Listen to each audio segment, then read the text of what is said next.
в количестве 17 человек. Друзья, ну, смотрите, сейчас в 4 часа у нас начнется презентация.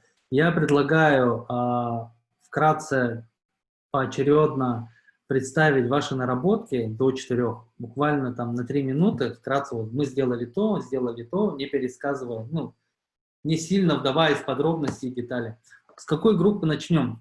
Сейчас у вас презентация, да? Презентация. Давайте. Будет здорово, если вы, кстати, отметите, еще раз, да, напоминаю про то, с какими стратегическими документами, направлениями вам, ну, вы готовили карту. Хорошо? Давайте. Кто готов? Кадры, цифровизация. Давайте я. Давайте. Так, экран кто нам покажет? У меня доступа нет. Нургун, надо дать права Что? организатора, чтобы демонстрацию экрана сделали. Алексею Михайлову.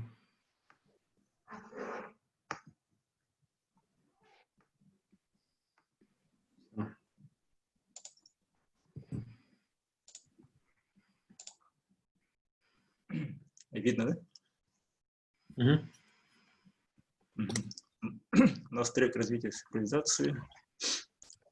Выбрали направление это внедрение технологий искусственного интеллекта в повседневную жизнь. Рассматривали 2 проекта. Это речевые технологии для того, чтобы автоматизировать колл-центры, и технологии,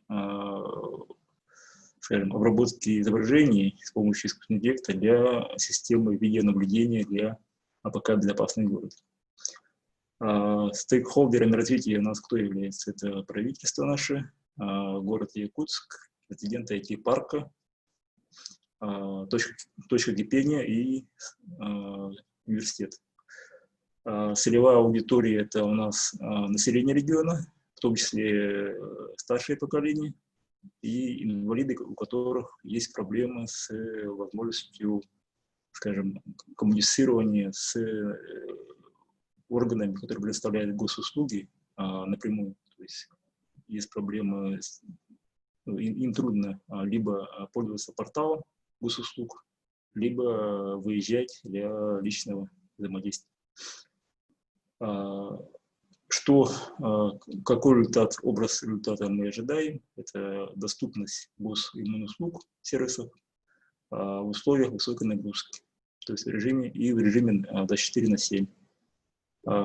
Почему так? Потому что все вы знаете, что, например, сейчас колл-центры поликлиник, больниц загружены, то есть оказать услугу или предоставить информацию, то есть получить услугу или получить информацию очень трудно.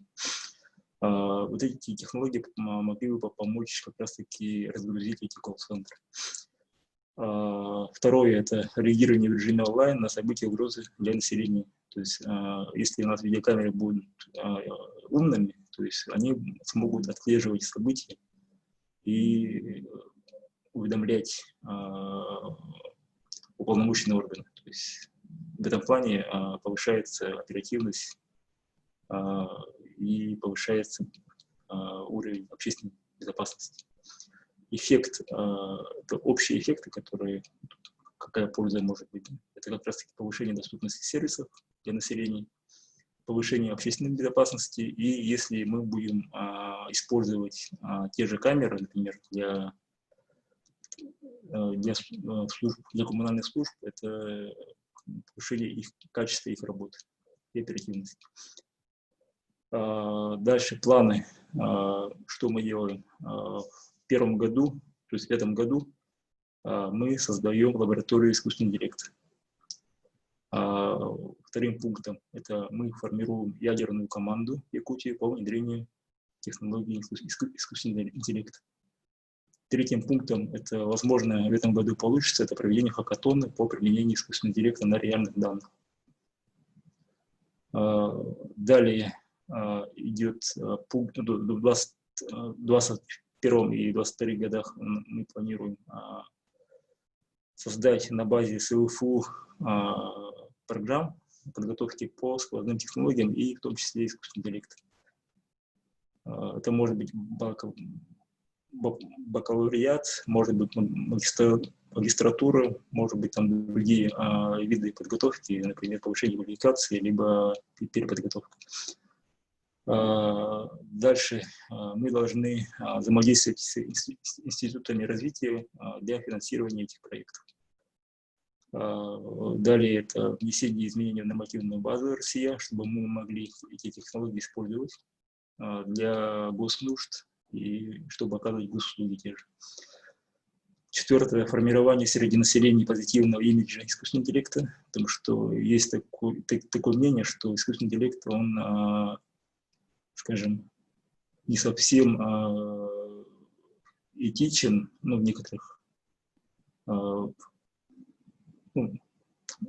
есть такое мнение, да, не совсем правильность его использования и не совсем этичность, то есть есть вопросы по этичности этих технологий, то есть надо будет формировать позитивный имидж. Далее мы планируем провести конкурс для отбора решений и запуск пилотного проекта. Например, в сфере здравоохранения мы можем как раз-таки автоматизировать колл-центры поликлиники и больниц. Далее, шестой пункт — это реализация пилотных проектов. Седьмое, мы планируем обучить искусственный интеллект распознаванию языка. Алексей, я прошу прощения. Ага. Сейчас в детали вот сильно не надо вдаваться, вот примерно сказать, вот в этом году мы подготовили мероприятие, и потому что другие команды тоже должны пройтись, понимаете? В 2023-2024 годах мы как бы уже реализуем эти проекты, уже в крупном масштабе. Хорошо проработали, видно. Да, и в 2025 году мы будем эти проекты тиражировать на территории республики и России. Хорошо, ну, рекомендация для всех. Если есть возможность, какие-то отдельные моменты в плане вот других тактов тоже упомянуть, чтобы это вот, сказать, что до этого была проработка большая. Хорошо, можем, в принципе, вот сейчас завершить тогда, да? Что-то хотели сказать, да, в итоге? Или... Ну, в итоге вот лидерство Якутии мы должны в области искусственного интеллекта обеспечить, то есть по Дальнему Востоку. Хорошая цель, хороший результат. Окей, спасибо. Давайте следующая группа, следующий трек. Можно выключить, Алексей, демонстрацию экрана. Давайте, да, буквально вот общими словами, чтобы вы пропустили через себя и понимали, на что делать упор при выступлении. Кто готов? Виктория, давайте ваш. Давайте, Владислав, тогда я предоставлю слово. У нас была активная дискуссия, там мы очень долго разговаривали. Владислав, можешь, пожалуйста, выступить и рассказать? Хорошо. Так, сейчас демонстрация. Я буду кратко. Первым делом в этом году, до конца года, мы должны осуществить информационный ликбез о том, что такое креативная индустрия для экономики региона. То есть мы должны сформировать у общества мнение о том, что это не какая-то там часть сектора экономики, а двигатель, будущий двигатель экономики Якутии. Для этого мы, конечно, работаем на соцсетях, это особенно актуально в нынешних условиях, и работаем над общественным мнением с помощью лидеров, то есть таких амбассадоров, которые всех слушают, как это бывает обычно у сообществ. Есть лидер, который всех знает, который может достичь кого угодно. Сейчас, извиняюсь, секунду.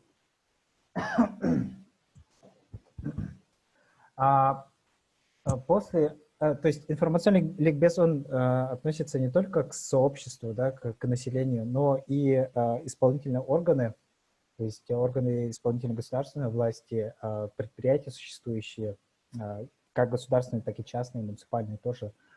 В следующем году, 2021-2022 год, мы начинаем запуск импорта компетенций, то есть мы приглашаем в Якутск экспертов в области креативных индустрий, чтобы они прокачивали местные команды.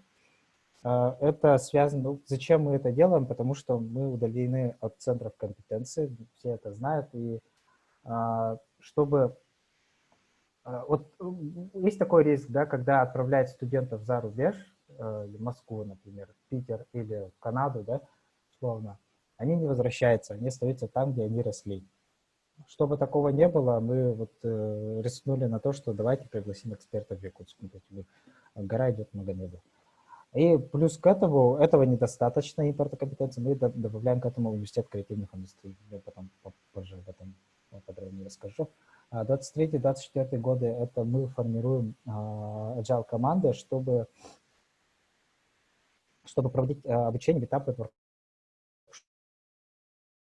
воркшопы, чтобы вот оно синхронно, не синхронно, а органично росло вместе с развитием. То есть люди развиваются, но нужны такие менеджеры, которые за всем этим сидят, потому что это будет потом бесконтрольно распространяться, и когда это просто так растет без контроля, оно рушится, как обычно. 25-й год мы видим то, что после всех выделенных мероприятий якутский бизнес должен выходить на внешний рынок.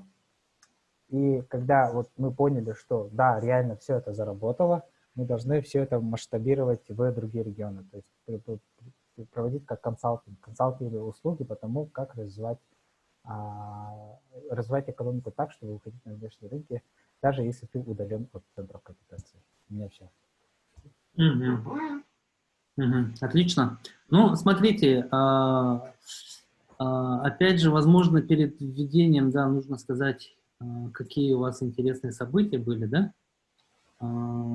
Я буду включать тогда общую, это касается всех групп, общую доску в Padlet и там обозначать, и потом, ну,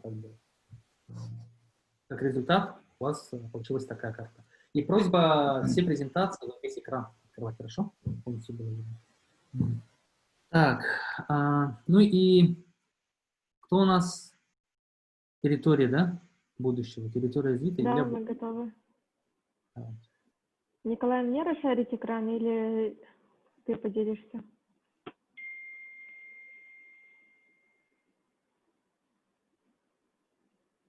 Николай? Так, да, сейчас начну. Доступ к шерингу можно мне дать, пожалуйста?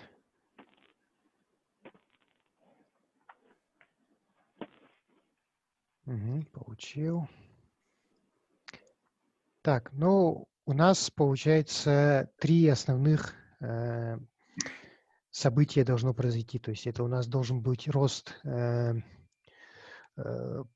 внутренних туристических маршрутов, ну, вообще в целом внутреннего туризма, развитие сел и за счет наличия креативных талантов людей, развитие всяких городов и сел, в смысле, чтобы у них развивалась арта, объекты, оформление кафе и так далее. И чтобы вот это развитие территории будущего достичь, у нас, получается, основные стейкхолдеры – это, конечно же, власти, республиканские, муниципальные, которые разрешат этим людям свой креатив вливать в пространство. Ну и также предприниматели, фонды развития, сами сообщества, которые это будут продвигать, частные компании. У нас в планах мы выделяем это, не совсем разделяем это конкретно по годам, а в целом то, на что мы ориентируемся. То есть мы хотим вовлечь жителей на мастер-планирование городов и сел, в обсуждение это ввести. Также создать ядерную группу по созданию либо обновлению на основе имеющегося сайта по путешествиям в Якутии, в котором будут отзывы, рекомендации других пользователей, фотографии интересные, возможно, маршруты, допустим, человек куда-нибудь съездил, и он пишет, что я таким-то, таким-то паромом переправился, на машине ехал несколько часов. Ну, это как идея. И далее у нас общественные организации должны собираться по планированию различных фестивалей, конкурсов и так далее.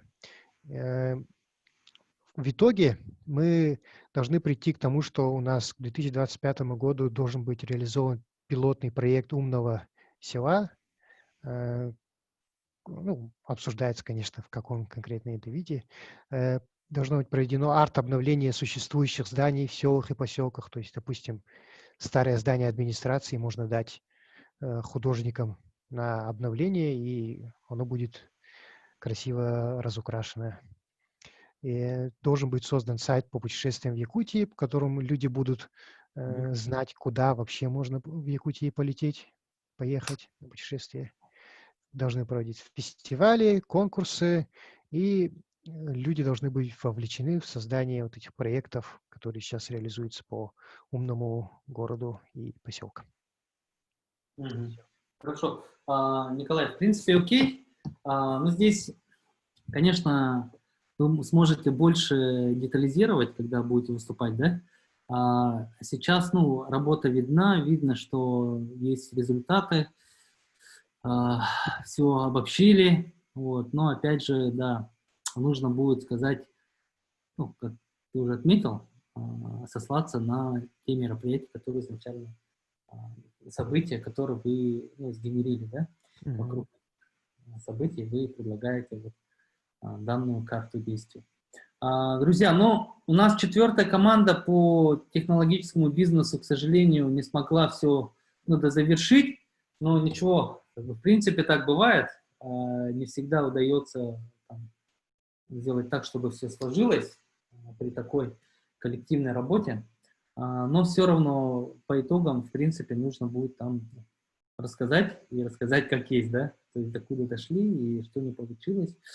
Сейчас мы переходим к заключительной части. Я вижу, что к нам присоединились наши эксперты. Спасибо большое, что отреагировали. Сейчас через минуту, грубо говоря, мы начнем.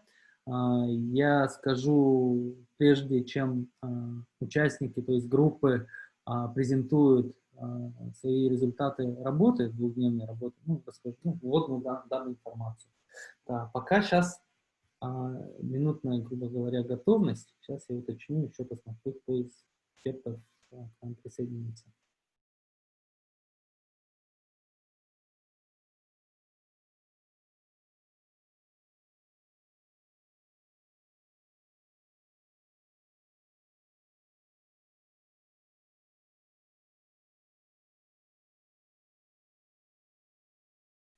Да, Нергун, можно музыку включить, чтобы такой тишины не было? Фоново.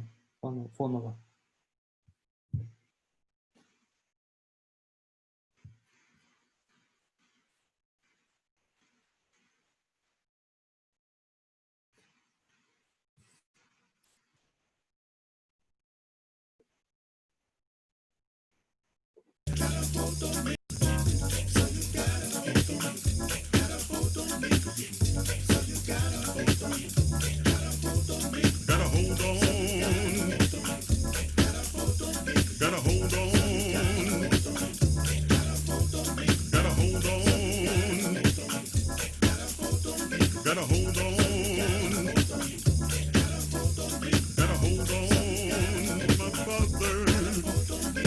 hold on, my father.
Добавить?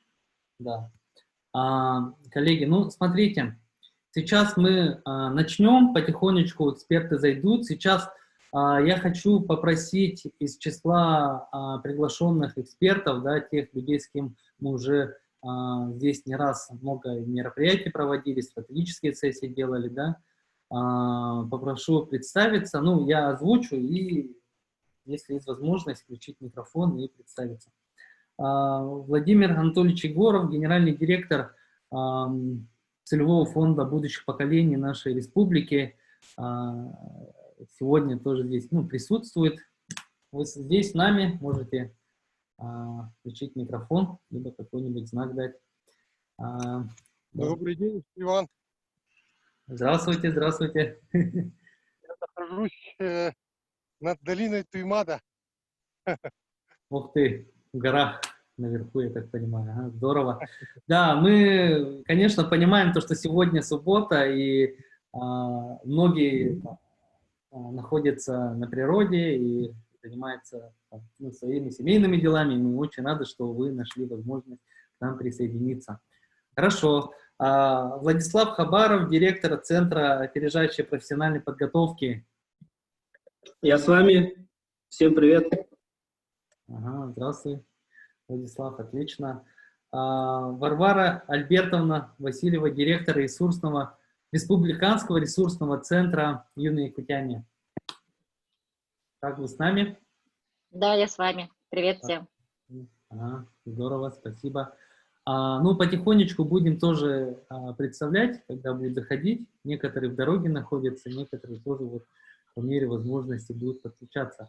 Я хочу сказать о чем, да, вот прежде чем мы перейдем, мы начнем с кадров и талантов, у нас 4 трека, и одним из треков является кадры и таланты нового времени.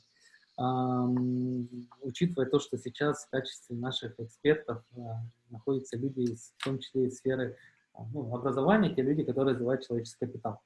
Двухдневная форсайт-сессия, она подходит к концу. И в самом начале нас было более 60 человек в этом зуме.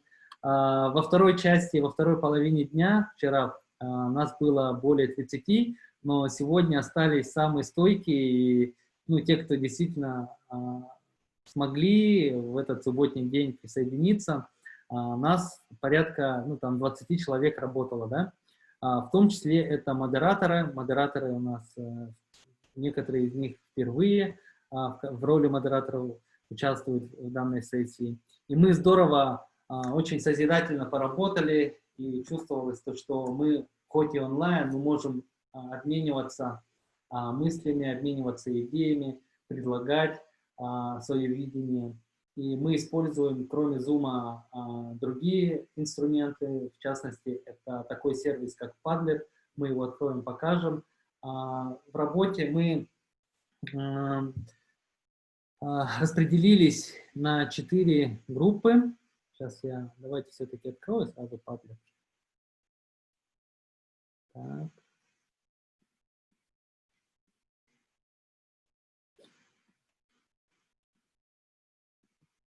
Вот общая доска.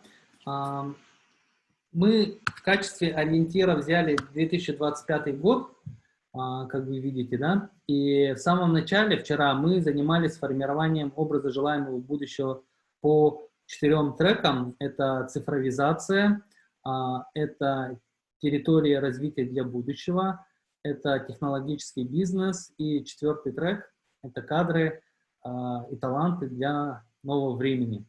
И вначале команды, распределившись по Zoom-залам, они сгенерили образ будущего по каждому из направлений. И здесь они самые топовые здесь находятся, да, обозначены в части цифровизации, кадров и талантов, технологического бизнеса и территории развития.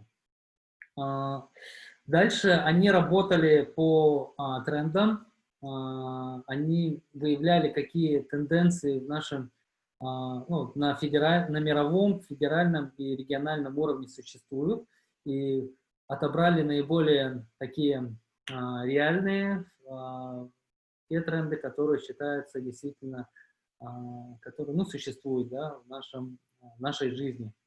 Вот, тоже выделили, поделились, проголосовали и выявили здесь по 3 тренда. Потом дальше у нас работа шла по событиям, то есть какие события желательно бы, чтобы они, ну, возникли, да, то есть состоялись. И исходя из тех трендов, которые имеются, видны, понятно, мы вот с участниками подумали, какие из них могут быть действительно в качестве событий здесь отмечены. То есть отдельно генерили желаемые события. Отсюда уже сегодня, в первой половине дня, у нас была работа по генерации идей ну и с учетом наработок по предыдущим тактам, а именно вот по событиям, чтобы эти события произошли, мы расширили некий горизонт, ну, некие наши рамки, которые были за прошлый день, и в целом нашей деятельности.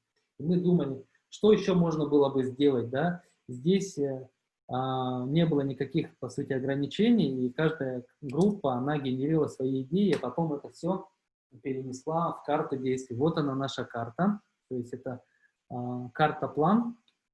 Здесь каждый трек расписывает, какие стейкхолдеры развития влияют, да, кто принимает решения, потом целевая аудитория, с кем мы работаем, на кого ориентированы, образ желаемого результата, что мы по итогам хотим в течение, ну, вообще, ну, в рамках нашей совместной коллективной работы на площадке «Точки пения». Какой социальный, там, экономический эффект принесет данная работа. Тоже ребята, ну, участники расписали. Ну и далее здесь некая такая дорожка, где примерно мы, каждая группа, да, набросала, какие будут мероприятия. Здесь в скобках они указаны. Это события, это сообщество, форматы, ресурсы и прочее, прочее, прочее. Для чего это все делалось? Это делалось для того, чтобы синхронизироваться нам внутри вот этого нашего общего пространства. Пространство уже работает не просто офлайн, да, вживую, тут приходится собираться, но и онлайн. Ну и здесь пересекаются разные люди из разных сфер, с разным опытом, с разными знаниями, с разными компетенциями. И важно, чтобы было у нас какое-то направление. Вот. И мы эту карту берем как ориентир для всех, кто сюда приходит, в качестве инициатора, в качестве слушателя, и в дальнейшем люди могут ознакомливаться. Вот. Ну и в перспективе, в принципе, можем и данные карты доработать, потому что, ну, за 2 дня, хоть мы и форсайтили, думали о будущем, но здесь, возможно, дополнение нам нужно будет сделать. Синхронизировались в работе благодаря, ну, синхронизируемся, наверное, в будущем времени нужно говорить. Вот. И это мероприятие, оно ведь как заключительная часть серии мероприятий, посвященных 2-летию «Точки пения». Вот. Ну, надеюсь, все остались довольны, всем было интересно. Конечно, результаты здесь разные, из 4 направлений до конца, прям до логического завершения не все дошли, но это ничего страшного, в этом, ну, в принципе, там какие-то обстоятельства могли повлиять. Я предлагаю сейчас командам по очереди выступить. Начнем с цифровизации. Трек, который стоит первым в списке. И вначале рассказать, какие же вы события хотите реализовать, да, воплотить в жизнь. Алексей, давайте я вам дам слово. Начнем с Padlet, а потом перейдем в вашу презентацию. Добрый день, коллеги. У нас направление трека — это синхронизация. То есть мы первый день посмотрели и, ну, проработали 3 направления, по которым может развиваться синхронизация. Это в городе мы внедряется умная телефонная приемная, то есть обеспечиваем доступ населения города к городским сервисам по звонку. Кто реализует? Ну, это окружная администрация, есть соглашение с ПАО «Ростелеком», и, возможно, этот проект будет реализован. Да. Далее это умные видеокамеры, которые обеспечивают безопасность горожан. В городе планируется установить более 1000 камер чтобы они могли отслеживать и нарушения, преступления в режиме онлайн и предоставлять информацию уже соответствующим органам, чтобы они принимали меры. Тут актуализует окружная администрация, управление МВД и, возможно, тоже ПАО Ростелеком будет участвовать и, возможно, ПАО МТС. Это планируется в 2021-2022 годах. Далее у нас проект, который мы рассмотрели, это чтобы реализовать такие проекты крупные в сфере цифровизации, необходимо запустить крупный центр обработки данных. В 2022 году планируется такое мероприятие, ответственное это именно инновации. Так, ну вот 3 как бы направления мы выбрали первый день, да? Далее можно будет, да? Да. Угу.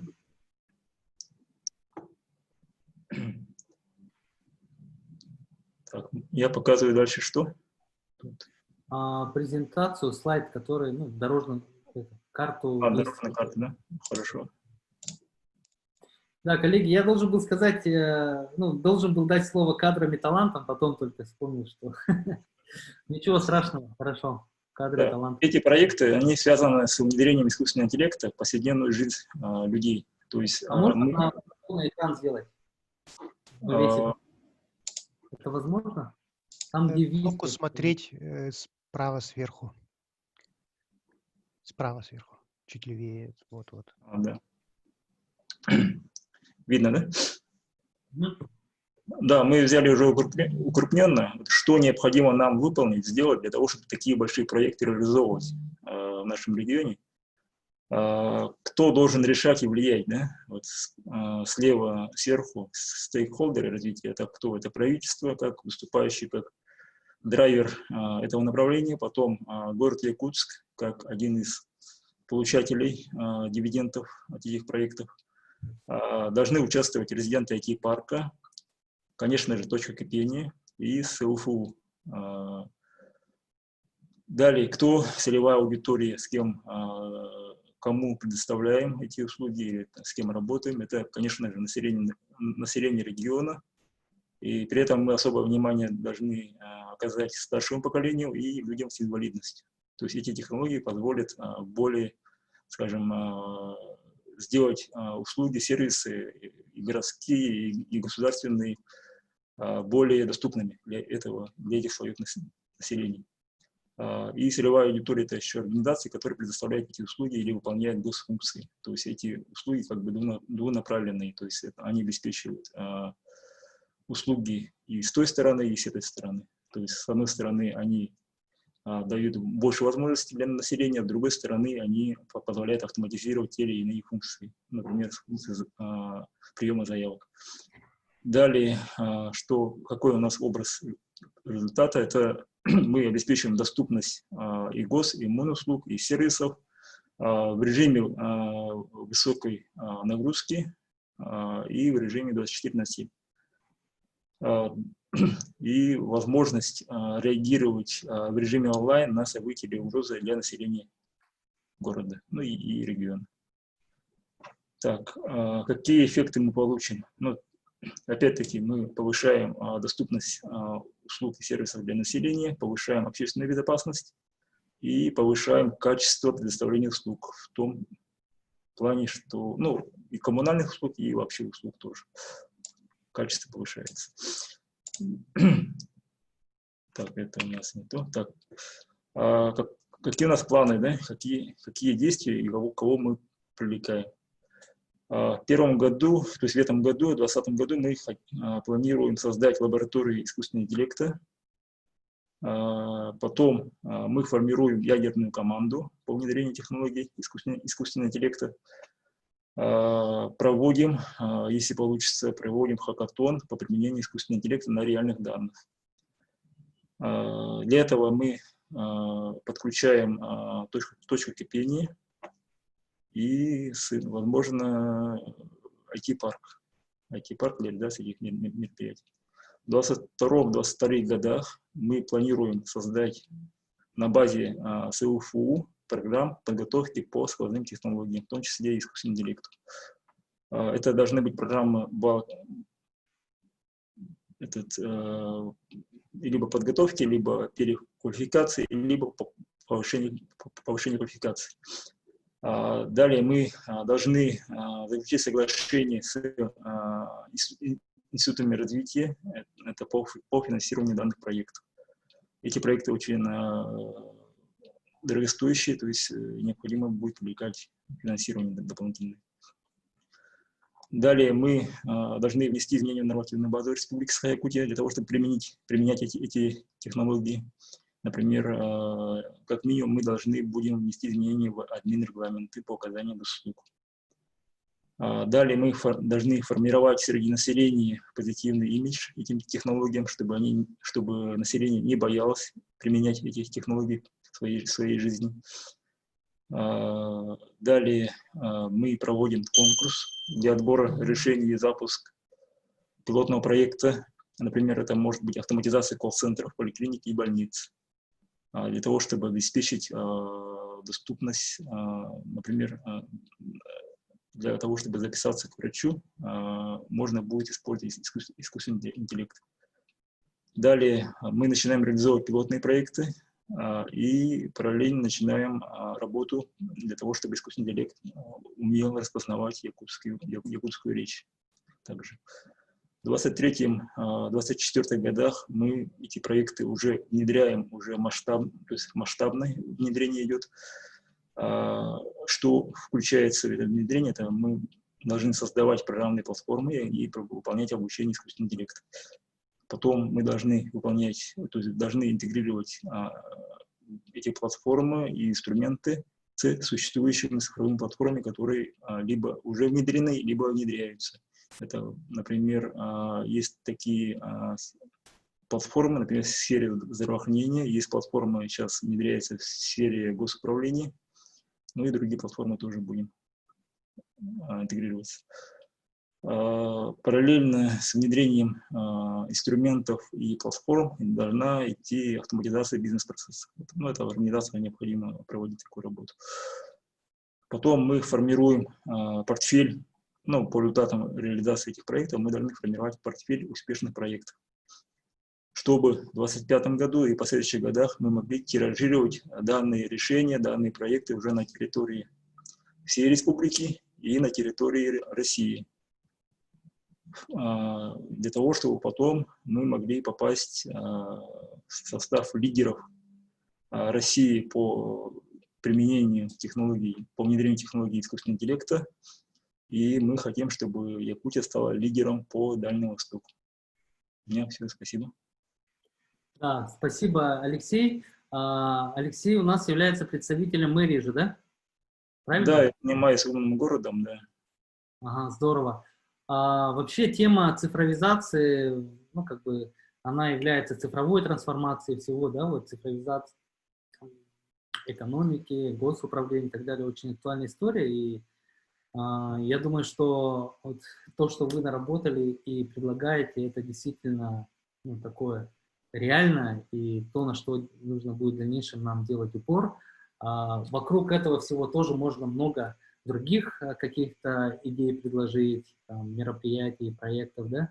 Здесь ЦВФУ тоже участвовала сильно, и IT-парк, вот, поэтому, ну, сильная команда поработала, вот, и люди, скажем так, профессионалы в области цифровизации. Спасибо большое. Я предлагаю как? Сейчас, если есть вопросы, можно задать вопросы. Если их нет, можем дальше продвинуться.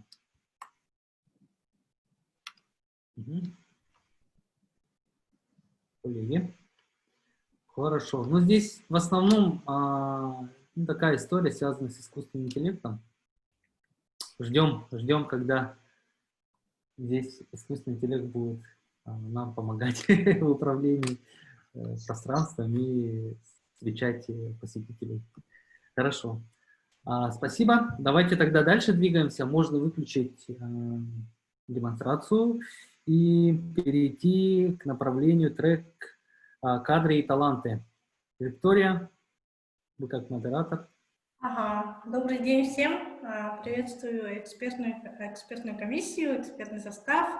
Очень рада вас видеть. Мы работали командой, у нас сегодня мало. И прошу Владислава выступить от нашей группы и озвучить события. Добрый день, уважаемые эксперты, участники. Меня хорошо слышно? Извиняюсь, у меня камеры нет, у меня проблема с Wi-Fi, я с компьютера, поэтому буду без камеры, но шерить экран. Да, Владислав, я сейчас включу Padlet доску, и вначале скажите, пожалуйста, какие же события вы сгенерили? Хорошо. Да, у нас трек развития, направление трека — это кадры и таланты нового времени, то есть те, кто будет работать в будущем. Мы выявили 3 основных видения, то есть события, да, что произойдет в Якутске, в общем Якутии. Первое — это у нас формирование agile команд, то есть это команды гибкие, межведомственные, вне зависимости от того, где ты работаешь. То есть, получается, это такой команда, которая сформирована из людей, именно мотивированных на развитие. То есть вот ошибка, например, рабочих проектных офисов в том, что когда людей берут из какого-то отдела, да, например, из какого-то министерства, люди не совсем мотивированы. Они делают это, потому что им сказали делать. Но agile команда — это все-таки более такие целенаправленные люди, у которых одна цель, одна ценность. Второе — это становление Якутии центром компетенции. Мы все знаем, что мы отделены от центров компетенции. До нас добираться далеко, мы сами добираемся очень долго. И поэтому мы видим, что оно должно сформироваться именно внутри Якутии. Не переезжать куда-то, да, или переноситься от места к месту, а именно создать Якутию как хаб креативных индустрий в Дальнем Востоке. Третье — это утверждение новой стратегии. Мы понимаем, что сейчас технологии стремительно меняются, но их прикладное применение, оно такое, скажем, признайте честно, да, в Якутии этого не прослеживается. Я говорю о традиционных отраслях, это медицина, предпринимательство, это РТЛ, например, да. И здесь нужно, наверное, утвердить стратегию, которая будет внедрять IT-специалистов в определенные отрасли. То есть поставить какой-то KPI, который обязывает какую-то отрасль внедрять IT-специалистов, чтобы потом они модернизировали всю отрасль. По событиям все. Можно тоже... я шерю, да, Иван? Не слышно. Да, я выключил демонстрацию. Хорошо, я шерю экран. Да, сейчас можно перейти к следующей презентации. Владислав является сотрудником корпорации развития Якутии, да? Ну, чтобы для информации. Кстати, да, я забыл представиться. Меня зовут Владислав Инаров, работаю менеджером проектов корпорации развития Якутии, в департаменте развития креативной экономики. Карта-план действий мы составили.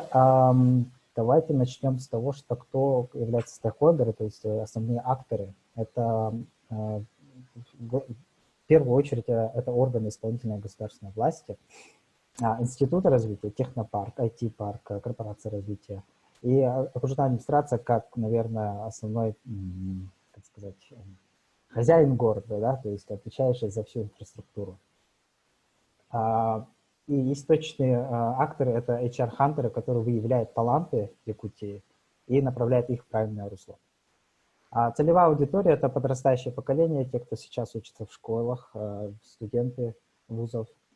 Это существующие креативные индустрии, которые сейчас активно занимаются своим бизнесом, но, к сожалению, не все выходят на экспорт. И самое, наверное, главное — это нераскрытые таланты, люди, которые занимаются, например, допустим, юрист, да, который очень хочет снимать кино, но все-таки не верит в свои силы, не верит, что он сможет самореализоваться в Якутии.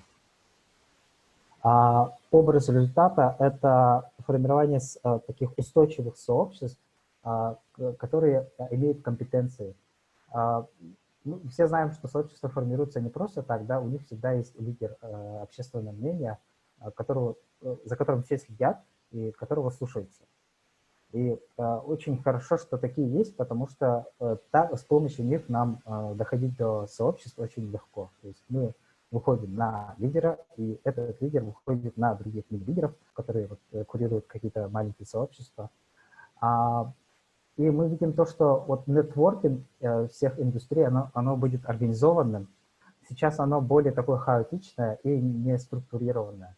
То есть бывают такие спорадические точки коллаборации, да, когда вот какие-то сообщества объединяются и создают новый продукт, который выстреливает. Но это такие случайные встречи, случайные, наверное, какие-то проекты, которые появились из ниоткуда, да, в ходе разговора. Но нам кажется, мы уверены, что это можно контролировать, и это можно вести как, не знаю, как в правильное русло. И третье – это Якутия полноценный игрок на международном рынке. Мы видим, что у Якутии есть весь потенциал, потому как мы его видим как глобального игрока, у которого есть что предложить миру. Это, например, мы уже проявили себя в IT-сферах. У нас две компании долларовых миллиардера. У нас есть кино, которое очень хорошо развивается, но, к сожалению, он не продается. То есть это фестивальное кино, которое мы потребляем сами внутри республики, а могли бы их реализовать за рубежом, то есть монетизировать кино. Так, эффекты вот для республики мы видим то, что это рост компетенций существующих, это рост доходов населения и увеличение валового регионального продукта. Давайте план, да, что зачем идет. Первое, мы должны провести информационный ликбез по тому, что такое креативная индустрия и насколько они важны для экономики. Есть такое заблуждение, что креативная индустрия, да, дизайнеры, архитекторы это та сфера, которая неопределенная шаткая сфера, которая плохо зарабатывает. На самом деле это не так. Это наоборот основные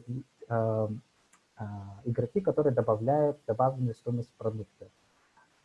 Давайте признаем, что у нас логистическое проклятие, мы находимся очень далеко, и единственный выход выживания бизнеса, не только развитие, да, но и выживание является выход на внешние рынки. Потому что рынок у нас очень ограниченный, и внутри, то есть к нам еще приходят федеральные сети, да, бизнеса, которые захватывают все эти точки пустующие. И поэтому внутри очень сложно конкурировать, поэтому нужно выходить на экспорт. Информационный ликбез, да, по тому, что такое креативная экономика, мы хотим провести через социальные сети. То есть сформировать такое мнение о том, что это такое, то есть применить такие инструменты, как инфографика, какие-то видеоролики, чтобы люди поняли, что это важно, что это реально крутой вектор развития. И плюс к этому амбассадоры — это лидеры общественных мнений, которые мы уже сформировали, которые уже согласны с нашим видением, и которые транслируют это видение другим членам сообщества. Второй этап, 21-22 годы, это повышение компетенций местных индустрий через импорт компетенций. Объясняю, что это такое. Вот я ранее говорил, что мы удалены от центров компетенций, но мы можем создать ее внутри Якутии. Мы это создаем с помощью того, что мы приглашаем сторонних экспертов, федеральных, международных, неважно какого уровня, те люди, которые съели собаку в какой-то сфере. Они нам нужны, чтобы они транслировали свой опыт и знания уже существующим бизнесом, чтобы они делились опытом и обучали наших жителей. Но тут есть такая загвоздка, то, что это длительный процесс. Само сообщество говорит нам, что да, нам нужны компетенции извне, но это должно быть долго. Это должно длиться где-то квартал, например, 3 месяца, чтобы все это усвоить и подружиться с сообществом.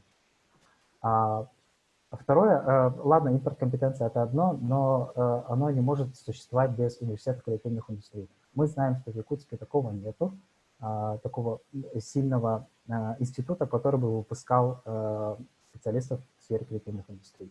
Например, в Москве это британская школа высшего дизайна, высшая школа дизайна. Наверное, это основной хаб креативных индустрий. И мы верим, что мы можем создать это внутри республики. И фишка в том, что для этого университета преподаватели должны быть из реального сектора бизнеса. То есть это те люди, которые что-то ввели, создали свой продукт и продвигали его. То есть это реальные бизнесмены, а не те преподаватели, которые теорию знают, но практику очень плохо знают. Третий этап – это 23-24 год, это формирование agile команд, то есть гибких команд, которые формируются из разных сфер креативных индустрий, и не только креативных индустрий, это может быть и государственные деятели, которые являются операторами мероприятий и адаптации под тренды. Мы знаем, что сейчас, например, у нас идет развитие, но существующие госпрограммы, они плохо адаптируются под существующие тренды. То есть они не успевают, просто физически не успевают их обновлять. Поэтому нужна команда, которая состоит из нескольких сфер и с разными компетенциями, которые могут внедрять вот эти тренды в сообщество. И последний, наверное, этап – это выход якутского бизнеса на внешний рынок, то есть устойчиво расположиться на глобальном рынке. И когда у нас все готово, то есть мы доказали, что этот подход работает, это нужно трансферировать в другие регионы. Это, конечно, это, кстати, монетизируемый процесс. Мы можем выступить как консалтинг по тому, как развивать креативную экономику. Ну, все, спасибо. Да, спасибо, Владислав. Ну, очень интересно, очень современно и в парадигме таких, ну, креативной экономики, креативного класса, да, то, что сейчас действительно, видимо, не хватает таких кадров в разных сферах деятельности, в разных отраслях экономики. Хорошо, давайте передадим слово экспертам, которые из сферы развития человеческого капитала. Вот Варвара Альбертовна Васильева, она нам здесь пишет. Так, спрашивает, как собираетесь формировать agile команду? Владислав. Формирование agile команд – хороший вопрос. Так, секунду, сейчас додумаю мысль.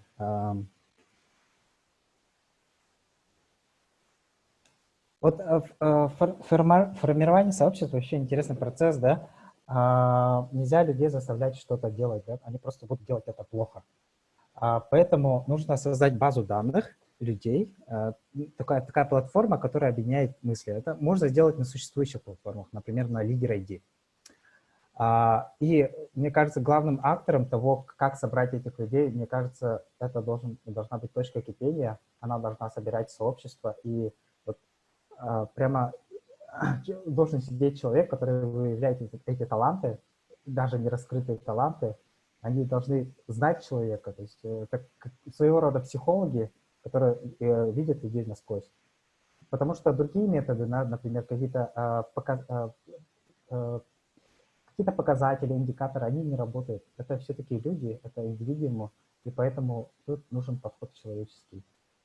Поэтому в этом вопросе, наверное, только такой ответ. Мы пока не проработали, как ее можно автоматизировать, сделать ее более эффективной. Спасибо за вопрос. Можно, те, у кого есть пожелания, тоже присоединиться.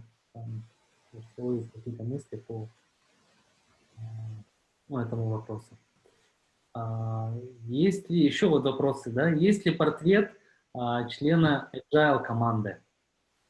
Какой он, этот человек? Как я уже говорил, это человек мотивированный, это человек, у которого ценности совпадают. Например, у меня ценность развития Якутии, но у кого-то может быть ценность чисто коммерция, то есть чисто зарабатывать бабки, да?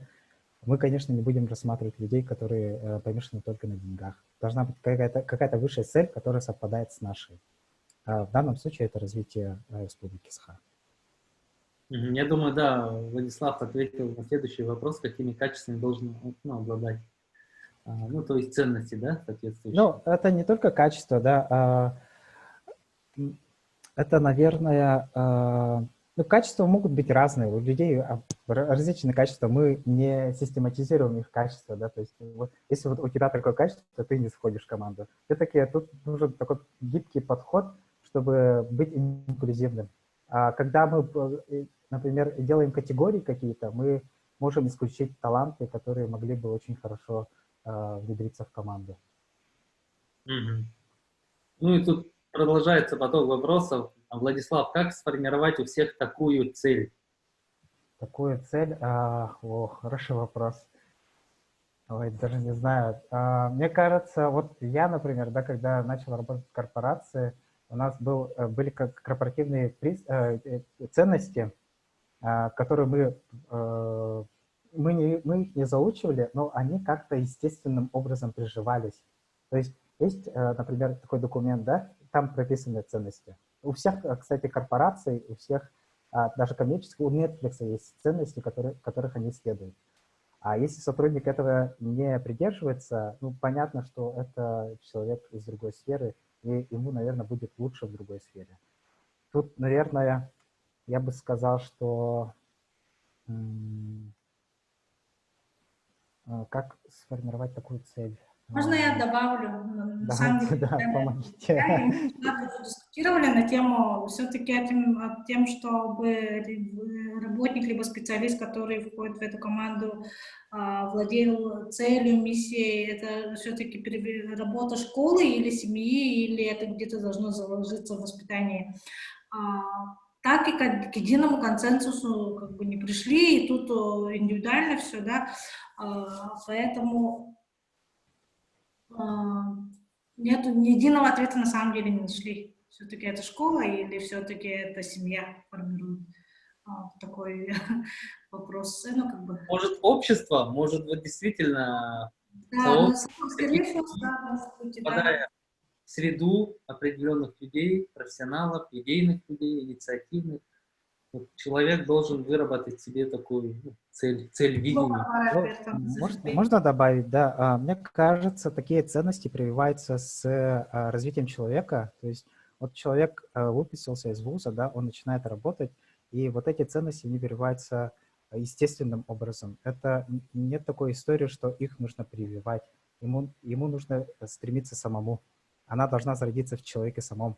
А если, например, человек не думает о развитии Якутии, ему откровенно наплевать на то, как будет выглядеть его дом, то, простите, мы с этим ничего не сможем сделать. Это никакой коррекции, никакими работами тут, наверное, не справиться.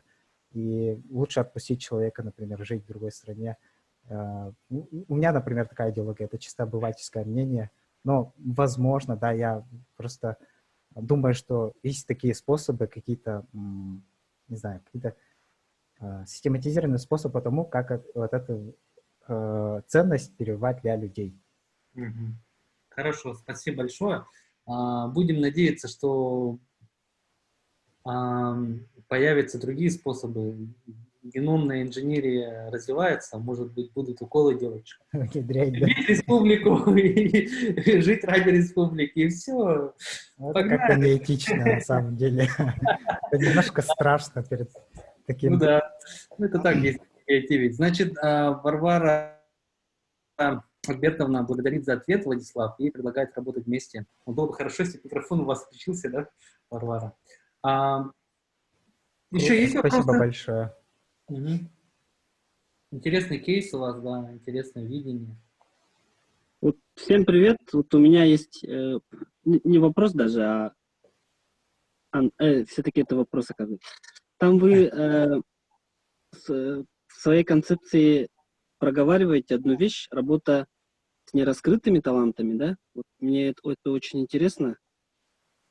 На самом деле это очень сложный вопрос. Действительно, есть люди, которые, может быть, выбрали профессию однажды неправильную, и сейчас с развитием цифровых технологий, с развитием вообще производства, для того, чтобы развиваться их предприятию, им тоже надо переобучиться. Им тоже надо, возможно, переориентировать свою профессию. Вот с молодыми работать и с подрастающим поколением на самом деле легче, наверное, да? Потому что они всегда к таким вызовам готовы, мне так кажется. А вот для человека, сформировавшегося, это очень сложно. И его переориентировать тоже очень сложно.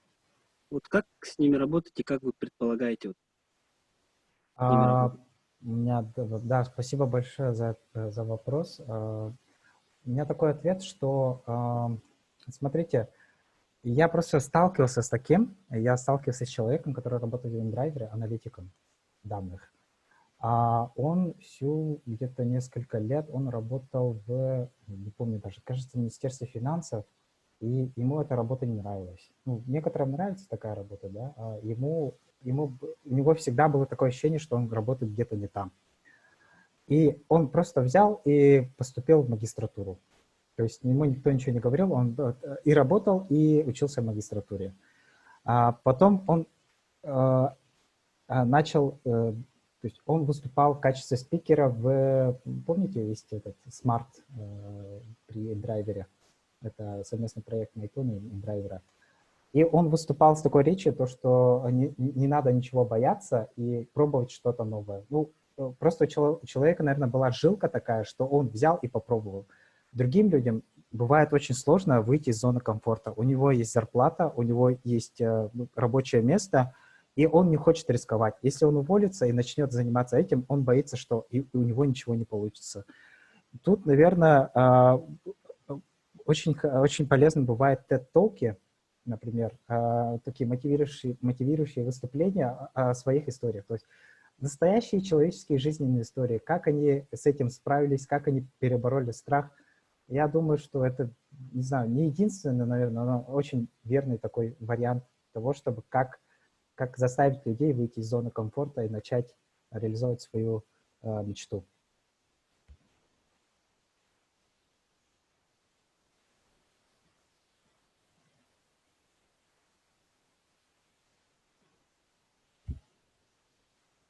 Ответ принимается, нет?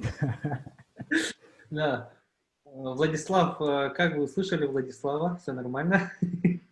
Принимаете? Да. Ну, просто все правильно, да, действительно, такие случаи есть. Просто мы, когда говорим, что внедряем повсеместно, будем внедрять искусственный интеллект и цифровые технологии, нам надо учесть, что есть люди, которые уже работают на этих местах, которые, возможно, вот, им надо будет переобучиться, их переориентировать. Поэтому важно, чтобы их не забывали. И хорошо, что вот в этой концепции вашей они указаны, что с ними тоже надо работать. Спасибо. Супер. Ну, как еще есть ли вопросы? Владимир Анатольевич, ваша тема, человеческий капитал. Мы недавно проводили здесь стратегическую сессию по развитию человеческого капитала для новой экономики. Да? Мы как раз вот Владислав Хабаров, сейчас Варвара Альбертовна, Владимир Анатольевич. Варвара Альбертовна, ну, она всегда есть, она всегда с нами. Так, ну, я предлагаю тогда дальше двигаться. По мере поступления вопросов можно будет задать. Следующая группа – это у нас территория развития для будущего. Также мы развиваем территории для лучшего будущего. Всем добрый день, меня зовут Николай. Вот вместе с Владиславом работаю в корпорации развития Якутии, специалистом службы по управлению территориями опережающего развития. Так, начну сейчас. Я включу демонстрацию, да, Николай? Я начну демонстрацию. Так, Padlet надо включить в начале по каким событиям? Да, конечно. Так, мы выделили 3 ключевых события, чтобы достичь развития территорий будущего в нашем регионе. То есть, первых, это реализовать проект умного города, IT-парков, сквера, ну и вообще в целом развитие городов путем креативного капитала Якутии, как подсказали предыдущие люди, выступающие, команда. То, что у нас развивается за счет IT, за счет креатива, художников и так далее. То есть у нас было развитие городов. Далее должно быть у нас развитие сельских общественных пространств. То есть села у нас, как известно, все меньше и меньше становится, и это в основном из-за того, что там, ну, откровенно говоря, большинству нечего делать. И чтобы вдохнуть новую жизнь, должны быть созданы такие пространства, в которых будут проходить приглашенные эксперты, прокачивать население, чтобы дать им новый, ну, смысл жизни, конечно, громко сказано, но направление, куда они могли бы двигаться в будущем, идентику сел. И в-третьих, мы видим развитие территорий в том смысле, что якутяне хотели бы провести свой отдых в Якутии, чтобы к концу 2025 года 50%, ну, из облака, конечно, взятые цифры, хотели провести отдых в Якутии. То есть сначала вот для того, чтобы люди хотели отдыхать в Якутии, как Иван уже сказал, нам нужны сыворотки им вколоть, генно-модифицированные. То есть, ладно, нет, это была шутка, конечно же. Вот какой у нас план, чтобы это создать. То есть стейкхолдерами для вот этого вот развития у нас будут, конечно же, ну, так как это территория, это республиканские муниципальные власти, это предприниматели-инвесторы, фонды развития, сообщества частной авиакомпании, которые, в свою очередь, в главную очередь имеют, ну, то есть желание того, чтобы внутренний туризм в Якутии процветал, чтобы было больше людей, едущих в северные или другие южные регионы Якутии, а не в Москву на отдых. Так, ну, целевая аудитория, конечно же, местные жители, туристы, сообщество, малый бизнес. Давайте сразу же перейду к эффекту. То есть мы ожидаем от этих трех событий, которые мы хотим создать к 2025 году. Повышение качества жизни, чтобы была подчеркнута идентика городов и сел, то есть можно было приехать в какое-нибудь село и сказать, типа, да, я поехал в то село, в котором там разрисован в таком-то стиле, допустим, да, или я поеду в то село, в котором добывается рыба, чтобы порыбачить там. И так далее. То есть идентика, чтобы у каждого села, города была своя определенная фишка. Это далее у нас будет развитие туристических зон, свое, так бы, то есть за счет малого бизнеса, который будет на туристах наживаться. Следом у нас, конечно же, увеличение доходов жителей, занимающихся туризмом, и появление новых рабочих мест в том же направлении. Так, мы хотим также, чтобы появились ежегодные фестивали, которые привлекали бы людей из других регионов или, может быть, даже стран, и сформировалось общество предпринимателей, которые развивали бы регионы.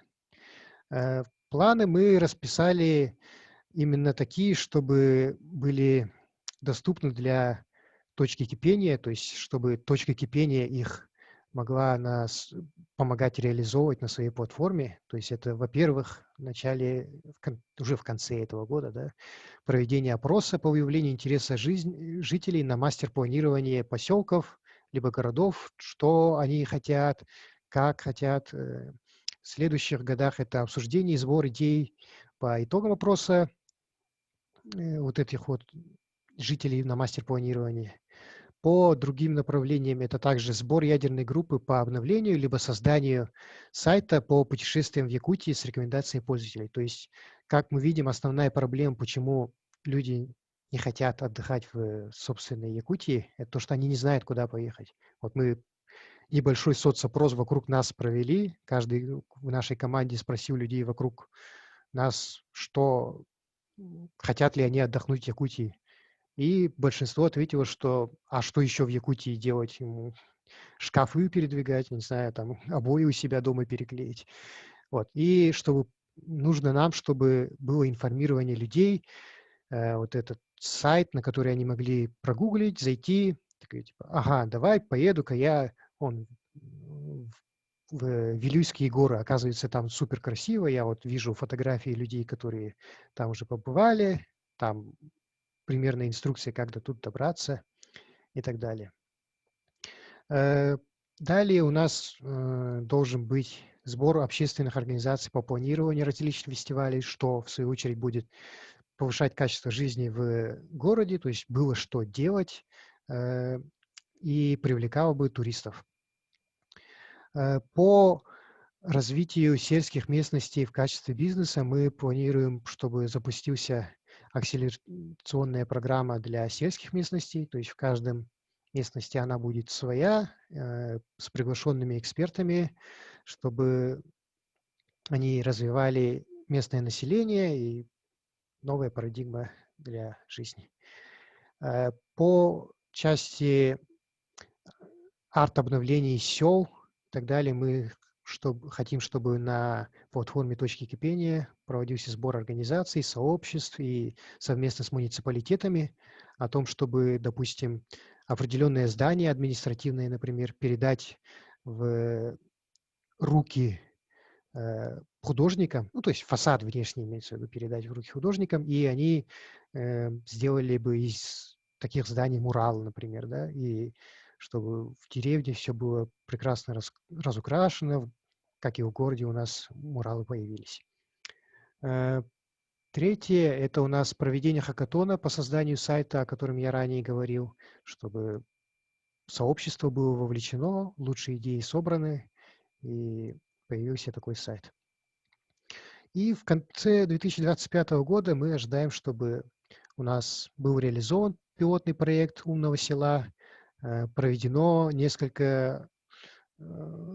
обновление нескольких существующих зданий в селах и поселках, также создан сайт, о котором я говорил, и проводились ежегодные фестивали, конкурсы и так далее, и жители были вовлечены в реализацию проектов умных городов и мастер-планирования. Я все. Николай, да, спасибо большое. Тоже очень интересная, креативная история у вас.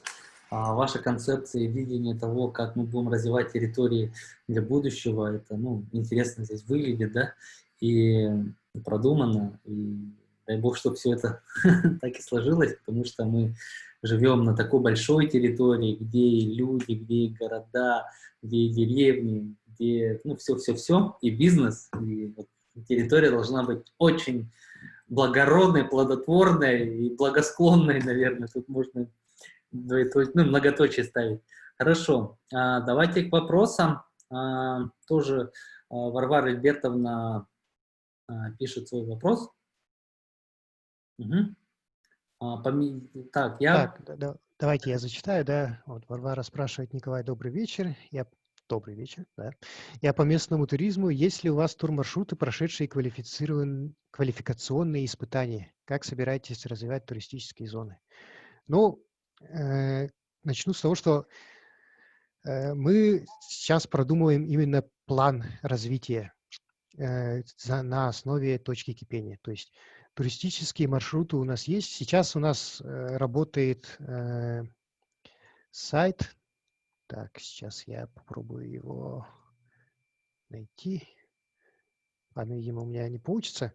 Но есть сайты, которые продвигают туры. Это все у нас есть, но, к сожалению, вот люди недостаточно об этом знают. И, возможно, на основе сайта OneClick Якутия, возможно, других, то есть должна быть проведена именно информационная программа, то есть чтобы точка кипения создавала мероприятия, в которых жители могли бы вовлечься в создание вот этих вот сайтов, контента для сайтов, турмаршрутов. То есть это уже то, что вот создание вот этих квалификационных испытаний, турмаршрутов и так далее, это уже вопрос к той ядерной группе, которая будет над этим работать. Так, следующий вопрос. Это какие легенды можно использовать для увлечения туристов и путешественников? Вот, опять же, мы здесь маленькой командой прорабатываем именно план действий, идеи и так далее. Я уверен, что у нас очень много талантливых людей, которые работают художниками, писателями в тех же, допустим, наших игровых компаниях, таких как Майтона и так далее. То есть уверен, что они смогут создать прекрасные легенды, которые будут привлекать туристов.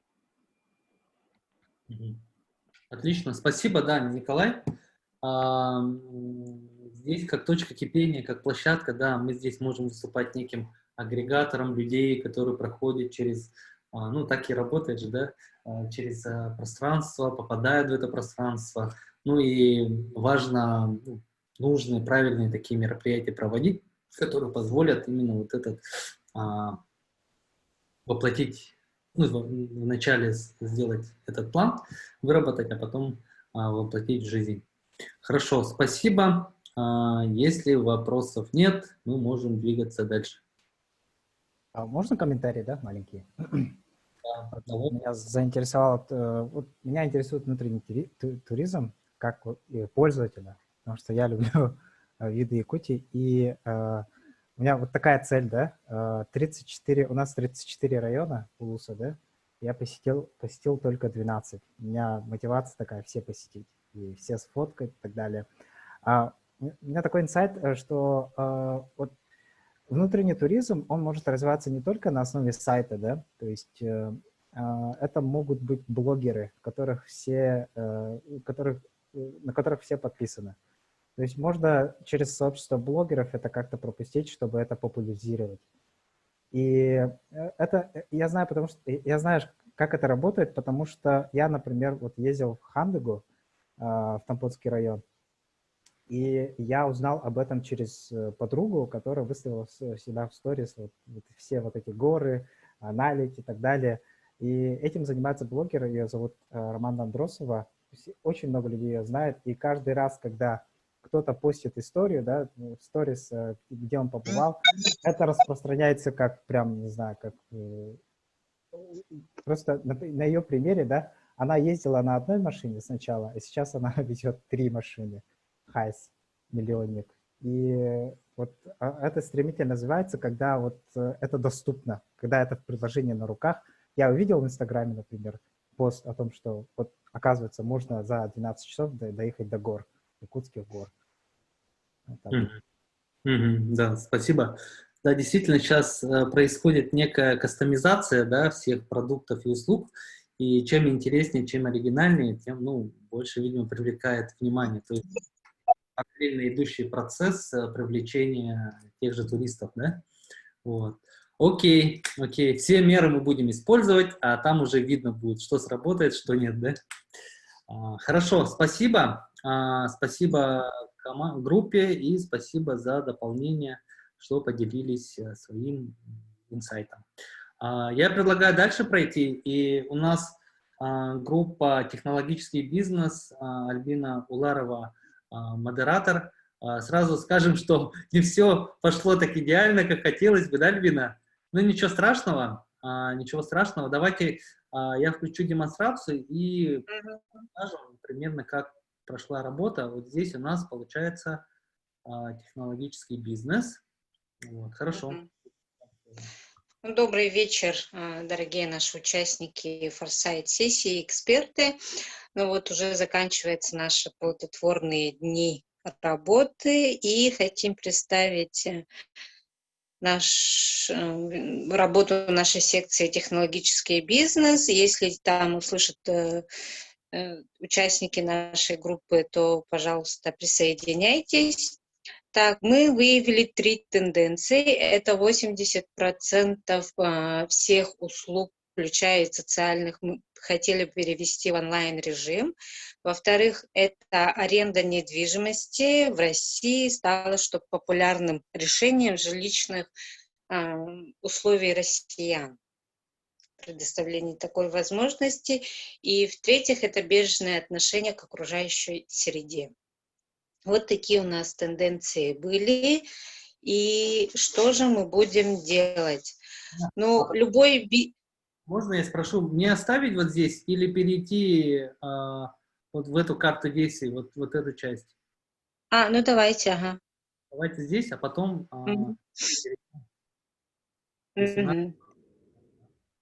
Давайте. Ну вот участники нашей группы имеют опыт работы в бизнесе, и бизнес вообще в основном отталкивается от спроса граждан, нам так кажется. Ну, конечно же, тут холдерами развития мы ставим во главу угла спрос граждан, общества на ту или иную услугу. И тут же подключаются, конечно же, органы государственной и исполнительной власти, министерства и бизнес-сообщества. Также включили мы образовательные учреждения, а также большую львиную долю для СМИ оставили, а также и работу библиотек. Так, целевая аудитория– это, конечно же, население нашей Якутии. Мы все являемся потребителями, есть среди нас производители и поставщики услуг, всех видов услуг мы сюда включили, и также точка кипения, как организация, как место проведения всех наших задумок, и также образовательные учреждения для работы по профориентации. Так, насчет пропаганды бережного отношения, ну, тут, конечно, наши участники подчеркивают, что это все зависит от человека, и также хотим превратить нашу идею как модное движение ЗОЖ, организация таких масштабных мероприятий. И вот отсюда и вытекает следующий вопрос, как утилизация мусора, да? Все люди любят очень бонусную систему, нравится, да, копить, кэшбэк и так далее. Вот эта система бы дала толчок к тому, чтобы люди осознанно потребляли те или иные вещи и также бережно относились к окружающей среде. Это можно сделать в рамках НКО, мы тут прописали, и, конечно же, благодаря вот онлайн-услугам это переходит в новый формат коммуникации. И тут надо уже смотреть на образование наших людей, которые предоставляют услуги, да, есть и некачественное предоставление услуг, мы тоже этого не избегаем. Профиль компетенции для профориентационной программы обучения. Да, ну, из этого вытекает, что мы к этому еще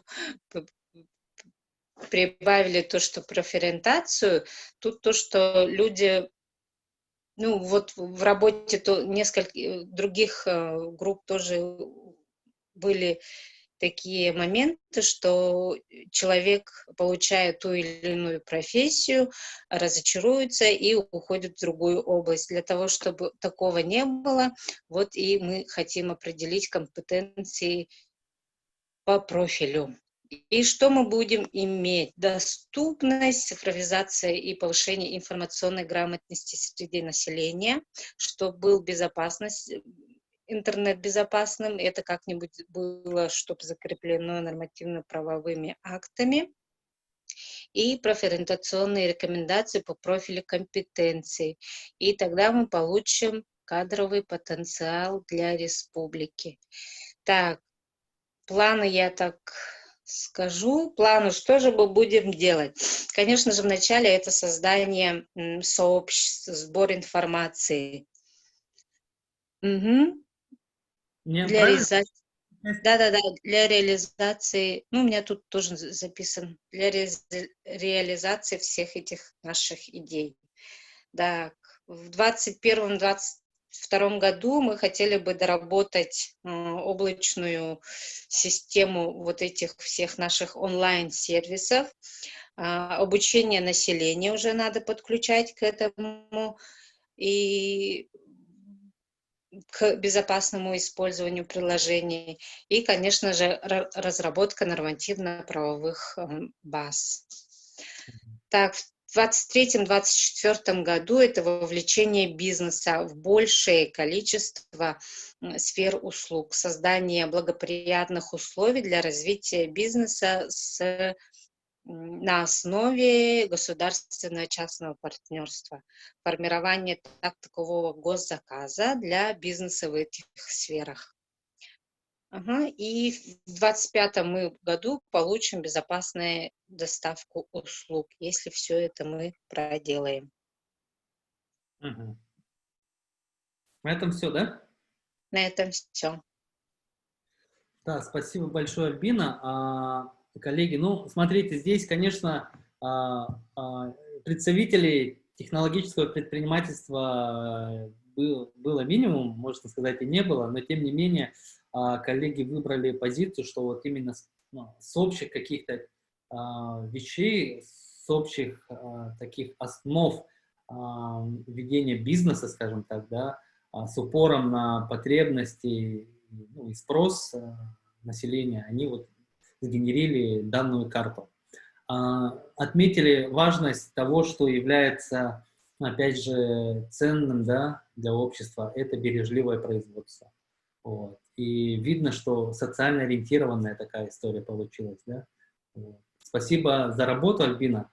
Если есть вопросы, можем тоже задать. Вот. Если нет, то можем переходить к завершению. Угу. Коллеги? Так, нету вопросов. Хорошо. В общем, друзья, подходим к концу. Последние минуты нашей совместной работы. Действительно, очень приятно видеть людей, у которых, как Владислав Унаров отметил, присутствует ценность развития Якутии. И не каждый человек в выходной день может посвятить свое время в субботу. И спасибо всем, кто смог стать частью нашей форсайт-сессии двухдневной. И видим, что есть люди, которые вчера, сегодня работали. Это очень круто. Присоединились, кто могли в качестве экспертов. И получился очень такой созидательный, еще раз отмечу, процесс. И приятно видеть, как люди взаимодействуют между собой, создают общий как бы такой результат интеллектуального труда. Вот. И в дальнейшем надеемся, что все наработки, они будут действительно полезны нам всем, как нашему большому сообществу точек пения. Все в разной роли развивают республику, в разной степени, и каждый где-то работает, имеет свою такую работу, да, официальную, и трудится на благо республики. Но здесь мы можем вместе прийти и вместе подумать, что можно сделать, и действительно как-то получить и для себя пользу, и для в целом нашего общего сообщества, и за пределами точки пения. Тут, позитивно повлиять на те или иные обстоятельства. Что еще хочется сказать в заключение? Благодарность нашим модераторам. Друзья, давайте похлопаем Гаврилу Прибылых, который модерировал группу «Цифровизация», и Альбине Уларовой. Большая вам благодарность. Да, друзья, вы прошли через реальную, попали в ситуацию, когда нужно использовать свои знания. Вы проходили обучение в школе модераторов и получили компетенции благодаря, в том числе, сегодняшнему дню. И так нераскрытые таланты раскрываются, наверное, да, в том числе в точке пения благодаря таким мероприятиям. Вот. Еще раз большая вам благодарность за это. Ценности — это действительно важное, что может активизировать, наверное, наши человеческие ресурсы.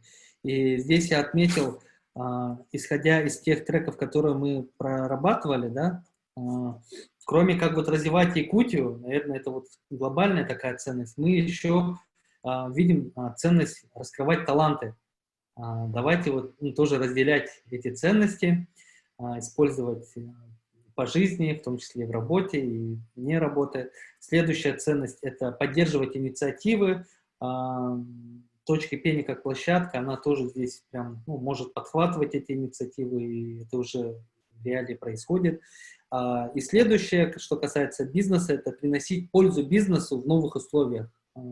Условиях ВУКа мира, да, такого волатильного, неопределенного, нестабильного, сложного, неоднозначного мира, мы можем действительно как-то своими силами, своими видениями, например, вы говорите про agile команды, это действительно круто. Подход, это, наверное, один из тех решений, которые могут в такое время способствовать развитию, решению той или иной задачи. Вот. И в целом тема ВУКа мира, да, есть понятие ВУКа мир и СПОД мир, СПОД, то есть это такой мир который устойчивый, предсказуемый, простой и определенный, этот мир уже закончился. Сейчас мы давно заходили и уже зашли полностью, как бы перешли к точке невозврата, когда у нас такой VUCA-мир, он полностью охватил нас.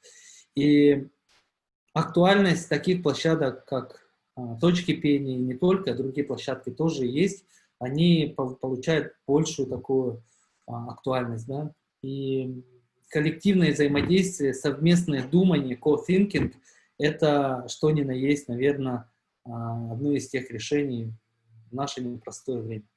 И точка кипения, проводя разного рода мероприятия, там, мы пишем письма, мы звоним, мы там в WhatsApp пишем, приглашаем, дергаем. Мы надеемся, что это все делается непросто, да, и имеет какую-то, ну, действительно пользу. Поэтому, друзья, давайте продолжать совместно жить в нашей родной республике, коммуницировать друг с другом. Очень рады видеть вас здесь, в точке пения, через экран. Я поздравляю всех от имени всех с двухлетием нашей общей точки пения. Призываем вас приходить, пользоваться, когда надо, обращаться к нам с тем, чтобы хоть и есть ограничения, но мы иногда позволяем здесь людям собираться в качестве исключения, потому что точки пения — это наше общее пространство. Вот. Серия мероприятий, посвященных двухлетию точки пения, сегодняшним форсайтом завершается. Я хочу передать еще слово. Может, кто-то скажет. Виктория большой вклад вносит. Спасибо ей огромное, что она с нами в точке пения как одна из представителей команды. Есть что сказать, друзья? Есть чем слово, да? Я бы хотел поблагодарить в первую очередь Вику, Иргуна, Настю, тебя, Иван, Гаврила, потому что форсайт-сессия, некоторые думают, что это что-то ненужное, да, но для меня это очень хороший повод для знакомства с новыми людьми. Я, например, познакомился с сотрудником из Минобра, и это очень хороший способ понять. Все-таки мы, когда работаем, мы забываем, что мы делаем и что нас ждет. А форсайт-сессия, она показывает вот конкретно, ты отдаляешься от себя и видишь, что тебя ждет в будущем и как нужно на это действовать. Мы просто не способны, мы просто люди, и не всегда способны это трезво оценить. Но иногда нужно вытащить из зоны комфорта и посмотреть на себя сверху. И сказать, вот я, например, на форсайт-сессии мы когда делали тренды, я все-таки подумал вот, над своими проектами, что можно доработать, что можно улучшить.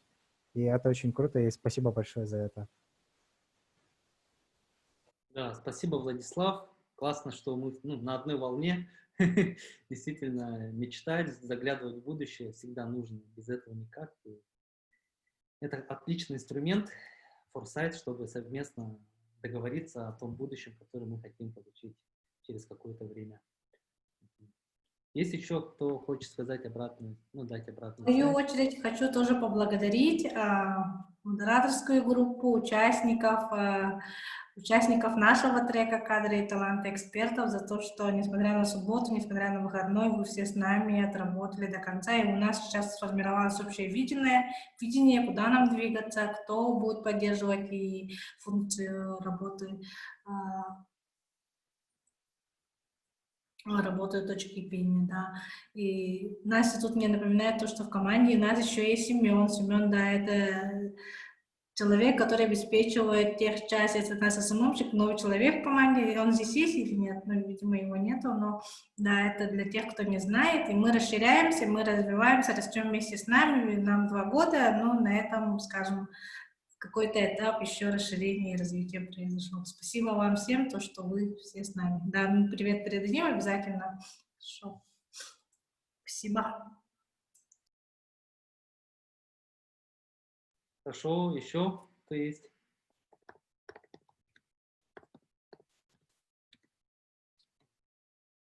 Угу. Все, да? Ну, хорошо, друзья. завершающие там комментарии. Действительно, ну, очень приятно говорить добрые слова, слова благодарности, и это же всегда создает такую магию, энергию дает. И чем больше мы будем благодарны друг другу, тем больше у нас будет и получаться, и будем поддерживать энергетический позитивный баланс. Вот. Хотим выразить благодарность IT-парку, Александру Дауркину, нашему другу. Вот. Мы часто видимся на разных площадках, и здесь в точке пения, и Александр всегда с интересом присутствует в точке пения, приходит. Вот. Очень круто. Также мы Алексея Михайлова увидели из мэрии, человек, который тоже за прогрессивное развитие нашего города, где мы живем. Мы очень хотим быть полезной частью всей вот этой работы, связанной с развитием нашего города. И приятно, что вы проявляете активность. Спасибо большое. Кого еще хочется отметить? Марина Богословская, да, это человек с большим жизненным опытом, очень мудрый человек, приятно вас слушать. И иногда приходится подсказывать, что у нас мало времени. Вот, спасибо за ваше выступление, за поучение в той или иной степени. И молодая кровь — это Владислав и Николай, представители корпорации нашей любимой республики. Они развивают республику, у них очень мощная там миссия развивать креативную Якутию, делать Якутию креативной, да. Вот, и это классно. Ну и все другие, кто здесь у нас есть. Кирилл тоже из IT-парка. Спасибо тебе, Кирилл, что ты с нами. И мы вместе тоже по другим задачам друг друга поддерживаем. Вот. Спасибо всем. Не хочется вас задерживать. Суббота, день выходной, но тем не менее с пользой провести это вдвойне приятно. Вот. Спасибо всем вам. Спасибо команде «Точки пения». Славно поработали. Вот. Идем дальше, двигаемся дальше. И вот эти материалы мы тоже будем как бы иметь в виду, там, иногда смотреть, подглядывать и другим тоже показывать. В общем, тогда на этом все. Завершаем. Помашем друг другу. До встречи. Так, все. Расстреляли с фотографиями, скриншотами. Пока-пока.